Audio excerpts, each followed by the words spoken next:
Hi friends, चलिए हम लोग आते हैं यहाँ पर 3 very important terms of the chapter solution.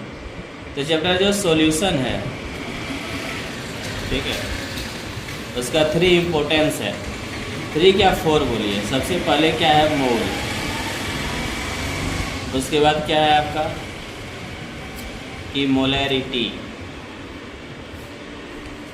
उसके बाद क्या है मोलैलिटी,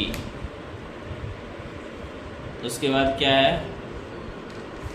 मोल फ्रैक्शन। ये देख रहे हैं चार्ट हो एकदम 4m। तो ये जो 4m है 1 नंबर, 2 नंबर, 3 नंबर, 4 नंबर।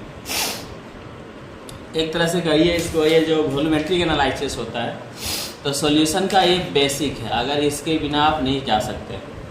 तो सबसे पहले आप मोल क्या होता है? मोल होता है number of particles. Number of particles होता है जिसको कहते हैं कि इक्वल टू एवोगैड्रो नंबर। लेकिन इस तरह सिंपल तौर में अगर आपको मोल निकालना हो तो मोल निकालने के लिए आपको क्या करना होगा? अगर सिंपल तरीका में आपको मोल निकालना है तो चलिए हम आपको मोल के बारे में बताते हैं। तो हम आपको किसके बारे में बताते हैं? मोल के बारे में। जैसे है मोल, तो सिंपल याद रखिएगा फॉर्मूला, तब हो जाएगा कि given mass by molar mass, given mass by molar mass, ठीक है। तो given mass by molar mass, ये फॉर्मूला याद रखिए, आपका मोल निकल जाएगा। जैसे क्वेश्चन है कि find the number of moles of 36 gram of water, 36 gram of water, ठीक है। तो हमको क्या निकालना है? मोल, नंबर ऑफ मोल्स। तो मोल्स गिवन मास कितना है? 36 ग्राम, और वाटर का मोलर मास कितना होता है? 18 ग्राम। कटा दीजिएगा तो आएगा 2 मोल।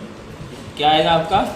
2 मोल्स। चलिए ठीक है, तो इस तरह मोल्स आपको निकालना है। उसी तरह और देते हैं हम आपको, जैसे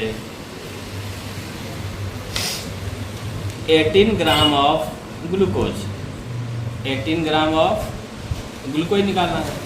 तो यहाँ पर फिर होगा number of moles, given mass कितना? 18 ग्राम, और ग्लूकोज का मोलर मास होता है 180 ग्राम।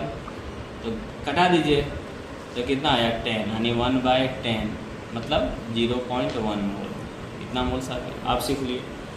और एक तो एग्जाम्पल देते हैं अल्टीमेटली एट लास्ट एग्जाम्पल, जिससे आप समझ जाइएगा पूरी तरह से, ठीक है।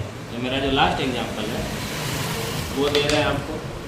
तो लास्ट एग्जाम्पल में क्या है कि जैसे दिया गया है कि 10 ग्राम